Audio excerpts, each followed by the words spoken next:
જય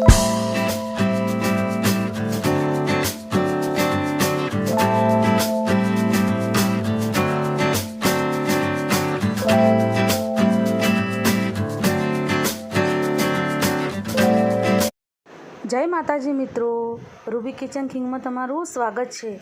તો આજે આપણે બનાવીશું ખજૂર અને ડ્રાયફ્રૂટના લાડુ, જે નાનાઓને મોટાઓ બધા ખાઈ શકે એવા આપણે આ લાડુ બનાવીશું। આ લાડુ એકદમ હેલ્ધી લાડુ છે। આ લાડુ તમે ગમે ત્યારે ખાઈ શકો છો, પણ જો તમે ખાલી પેટે ખાશો તો તેના ભરપૂર ફાયદા તમને મળશે। જે લોકો ડાયટ કરતા હોય તે પણ આ લાડુ ખાઈ શકે છે। ફક્ત એક જ લાડુ ખાશે અને તેમને સારી એવી એનર્જી મળી રહેશે। તો ચાલો આપણે ગુણોથી ભરપૂર અને હેલ્ધી લાડુ બનાવવાનું શરૂ કરીએ। તો સૌપ્રથમ આપણે ડ્રાયફ્રૂટ લાડવા બનાવવા માટે ખજૂર લઈશું। ખજૂર એકદમ આ રીતના સોફ્ટ હોવી જોઈએ। સોફ્ટ હશે તો લાડવા એકદમ સરસ બનશે। તો ખજૂર 300 ગ્રામ જેટલી લીધી છે। તો આપણે આ બદામ લીધી છે, તેને આ રીતના કટ કરી લેવાની।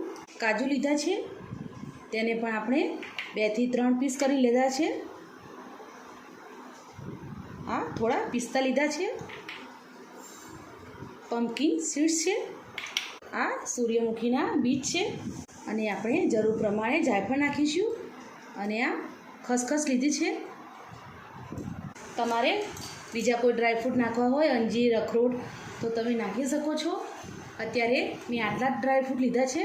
તો ચાલો લાડવા બનાવવાનું શરૂ કરીએ। તો સૌથી પહેલાં આપણે ઘી નાખીશું।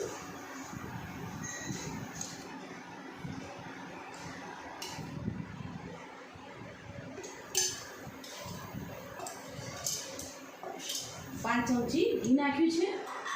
જરૂર પડે એ રીતના આપણે ઘી લઈશું।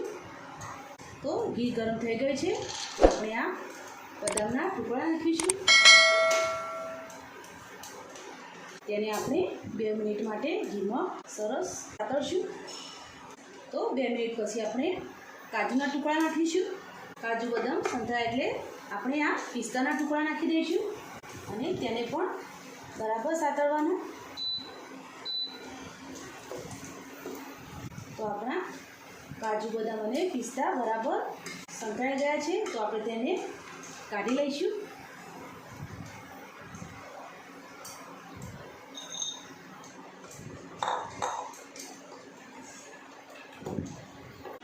તો હવે આપણે તે જ ઘીની અંદર આપણે પમ્પકિન સીડ નાખી દઈશું અને સૂર્યમુખીના બી નાખી દઈશું।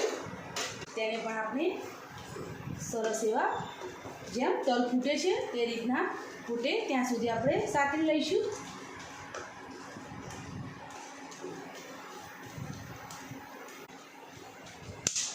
તો આપણા સીડ્સ એકદમ સરસ ફૂટવા માંડ્યા છે।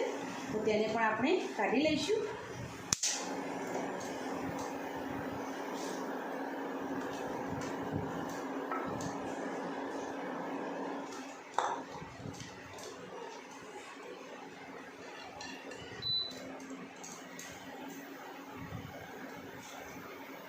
તો હવે આપણે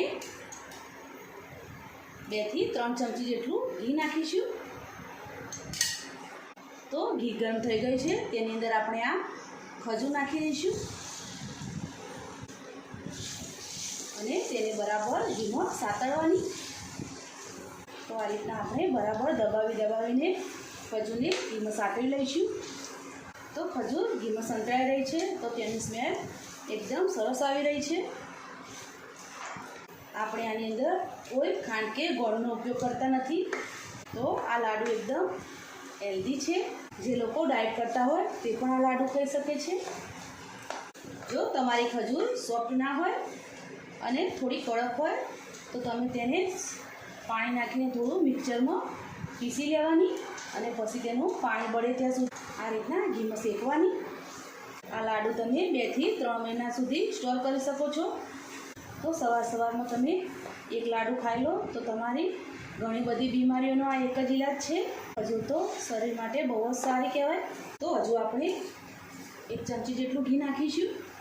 ઘી ઓછું હોય તો તમે આ રીતના નાખી શકો છો ઉપરથી। તો આપણી ખજૂર એકદમ સરસ સોફ્ટ થઈ ગઈ છે. તો ખજૂરને આપણે આ જે ડ્રાયફ્રૂટ મૂક્યા હતા તેની અંદર આપણે આ કાઢી લઈશું. તો આપણે આ બાઉલમાં બધું મિશ્રણ કાઢી લીધું છે. અત્યારે તે ગરમ છે, તો આ રીતના આપણે બધું આ રીતના મિક્સ કરવાનું. તો આપણે આની ઉપર જાયફળ સીણી લઈશું. તમે સૂંઠ પાવડર કે ઇલાયચી પાવડર પણ નાખી શકો છો.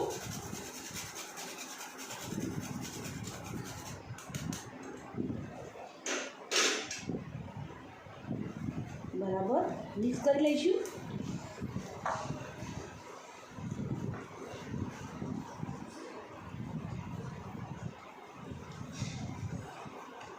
જાયફળનો ટેસ્ટ એકદમ સરસ આવે છે. તો મિશ્રણને આપણે અડી શકીએ એટલું આપણે ઠંડુ થવા દઈશું અને પછી તેના લાડુ વાળી લઈશું. તો 5 મિનિટ પછી આ રીતે એકદમ સરસ ઠંડુ થઈ ગયું છે આ. તો હવે આપણે નાના નાના લાડુ વાળી લઈશું.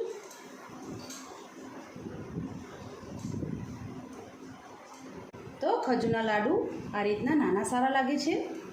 અને આપણે જે આ ખસખસ લીધી છે તે આ રીતના લાડુ ઉપર લગાવી દઈશું.